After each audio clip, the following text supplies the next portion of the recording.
আজকের ভিডিওতে আপনাদেরকে অজানা, অচেনা এবং বিরল প্রজাতির কিছু ফল দেখাবো, যেগুলো হয়তোবা প্রথমবারের মতো আমার এই ভিডিওর মাধ্যমে আপনারা দেখতে চলেছেন।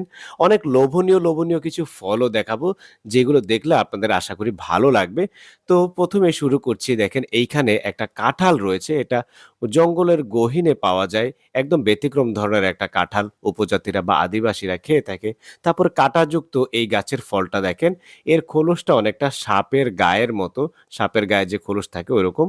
তারপরে এইখানে আরেকটা ব্যতিক্রম ধরনের ফল বা উদ্ভিদ রয়েছে দেখেন। এই ফলটা কাটার পরে অনেকটা বিস্কুট বা কেকের মতো লাগছে। আর এইটা দেখেন একটা পেঁপে, খুবই ব্যতিক্রম ধরনের কেমন যেন দেখতে।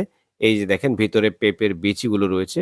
তারপরে এইখানে দেখেন আরেকটা ফল রয়েছে একেবারে ব্যতিক্রম ধরনের। এর ভিতরে ছোট অনেকগুলো সবজি মানে মাশরুমের মতো। তারপরে এইটা দেখেন একটা কাঁঠাল আরকি বড় সাইজের, বেশ বড় হয়েছে, একটু কাঁচা